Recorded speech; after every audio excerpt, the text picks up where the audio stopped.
안녕하십니까. 뉴스데스크 원주입니다. 역대 최악의 산불은 진화됐지만 강원도 각 시군은 산불 예방을 위한 태세를 강화하고 있습니다. 강원도는 재난안전대책본부를 가동하고 산불방지센터 등 30여 곳의 부서가 휴일 없이 대비 태세를 유지하고 있습니다. 영월군은 산불방지특별회의를 열어 산불 예방과 진화 대책, 주민 대피, 문화재 소산 계획 등을 논의하고 요양병원 등 대피 취약시설을 점검했습니다.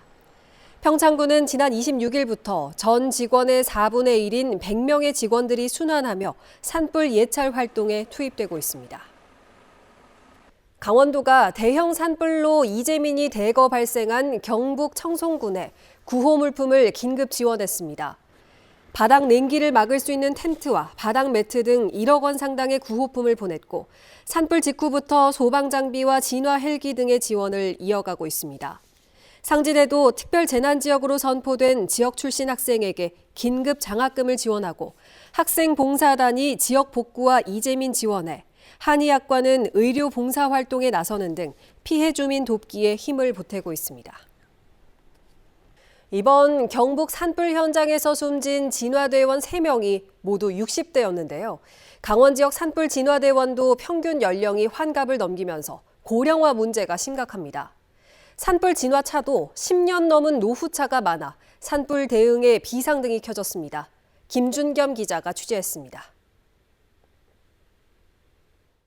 춘천 마적산 등산로 입구, 진화대원들이 산불 예방 현수막을 점검하고 있습니다. 꼬불꼬불한 등산로, 가파른 산속을 돌아다니며 산불 방지 활동을 벌입니다.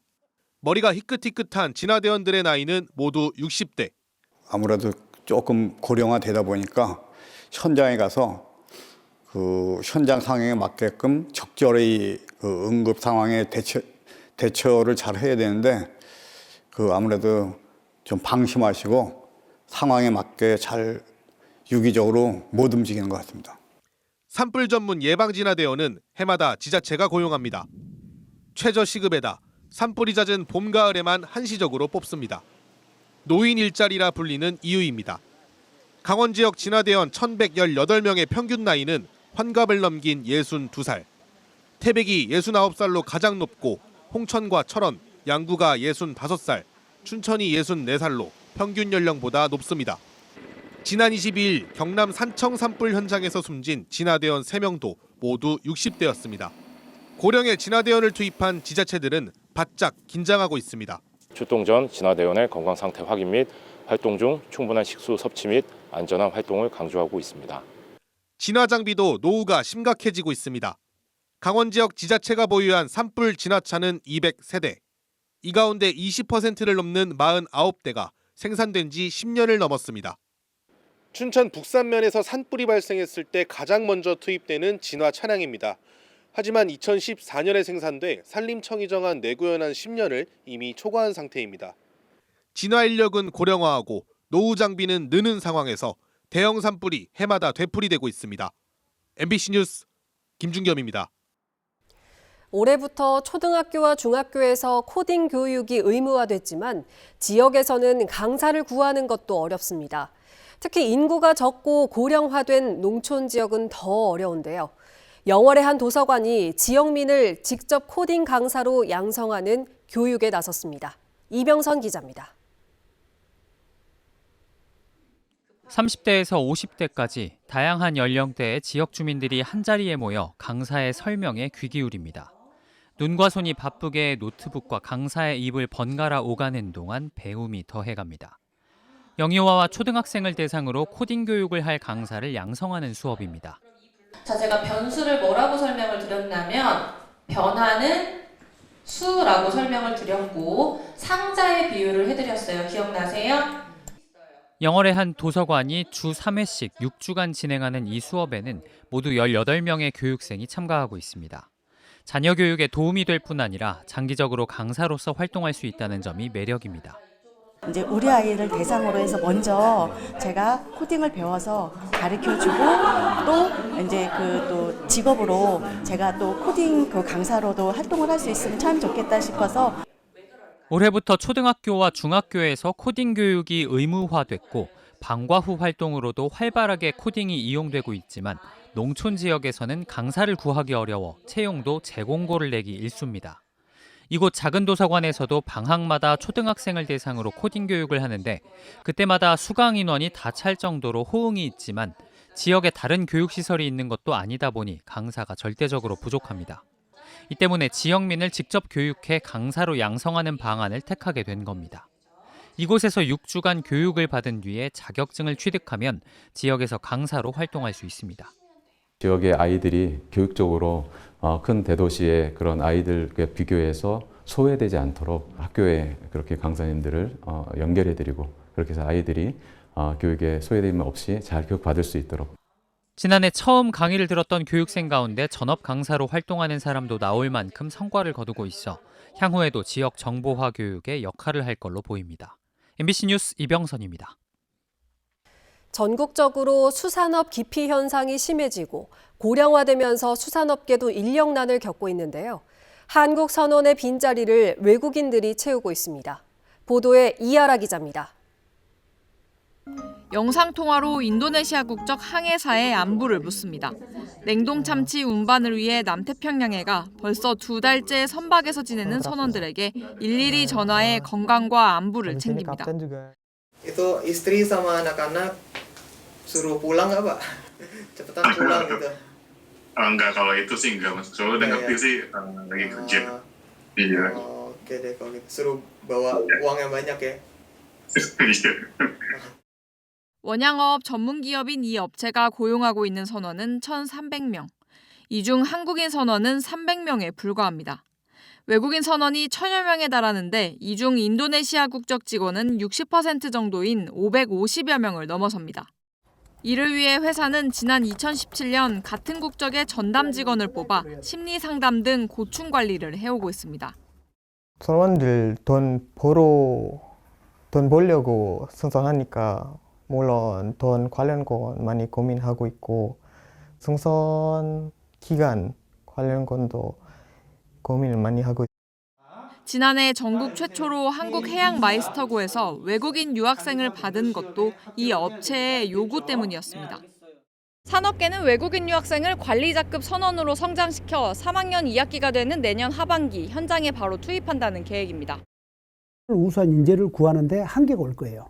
그래서 지금부터 준비를 하지 않으면 앞으로 우리 원양업에도 상당히 어려움이 올 것이다. 그래서 미리 한국 유학생을 데리고 와서 강원도는 지난 2023년 사상 처음으로 어업 생산액이 3천억 원을 넘어섰지만 수산업에 종사하는 외국인들을 위한 기반 마련은 여전히 제자리 걸음입니다. 속초항 인근에 전국 최초로 외국인 어업 근로자 복지회관을 2027년까지 마련하는 정도가 전부입니다. 강원도에 온 외국인 근로자들은 여전히 열악한 숙소에서 생활하며 계절 근로자로 잠깐 머무는 실정입니다. 국내 구직 시장에서 기피 산업이 되어가는 수산업에 교육계와 산업계가 먼저 나서 고용과 복지의 길을 닦는 상황에서 외국인 근로자들의 시선과 맞닿을 강원도 차원의 정책 마련이 필요해 보입니다. MBC 뉴스 이하라입니다. 식목철을 맞아 나무 나눠주기 행사와 나무 심기 행사가 열렸습니다. 오늘 원주시 명륜동 젊음의 광장 일원에서는 시민 2,300명에게 나무 나눠주기 행사가 열렸습니다. 대추와 매실, 자두 등 6종의 나무와 다육식물이 1인당 최대 8그루까지 무료로 배부됐고 문막과 소초, 호저, 신림 등 7개 읍면에서도 나무 나눠주기가 진행됐습니다. 영월도 동강 둔치에서 나무 나눠주기 행사가 열렸고 영월읍 영흥리 장릉 한골에서는 공무원 100여 명이 참석해 전나무 300그루를 심었습니다. 주말인 내일 영서 지역의 아침 기온이 영하권으로 떨어지며 꽃샘 추위가 찾아오겠습니다. 강원지방기상청에 따르면 내일 원주의 아침 기온이 0도, 횡성 영하 3도, 평창 영하 4도 등으로 오늘보다 5도가량 뚝 떨어지겠습니다. 하루 종일 구름이 많은 가운데 5mm 미만의 비나 1cm 안팎의 눈이 오는 곳도 있겠습니다. 한편 원주와 영월, 남부 산지에 건조주의보가 계속되고 있습니다. 횡성 KC 도축장이 올해 1월 아랍에미리트 정부로부터 수출 관련 인증을 획득하면서 강원 한우의 중동시장 공략이 본격화됩니다. 횡성 KC와 한국농수산식품유통공사, 한우수출조합협의회, 농업경제지주는 업무협약을 맺고 아랍에미리트 신규 시장 개척과 수출 확대를 위한 현지 마케팅 강화, 유통업체 발굴 등 전략적 협력체계를 구축하기로 했습니다.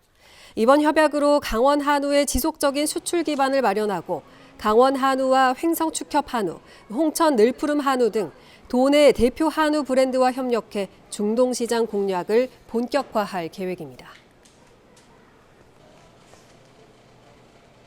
영월 삼척고속도로 조기 개통을 위해 강원도와 남부권 4개 시군이 실무 추진 협의체를 구성했습니다. 강원도는 최대 현안인 영월 삼척고속도로가 지난 1월 예비 타당성 조사를 통과한 데 이어 조기 착공을 새로운 목표로 세우고 4개 시군과 공동 대응에 나섰습니다. 협의회는 고속도로 구축에 따른 간선 도로망 구축 등의 지역 발전 방안을 개발하고 환경 영향 평가 등의 각종 인허가 행정 절차를 지원해 조기 착공을 위한 체계적인 대응 전략을 마련한다는 계획입니다.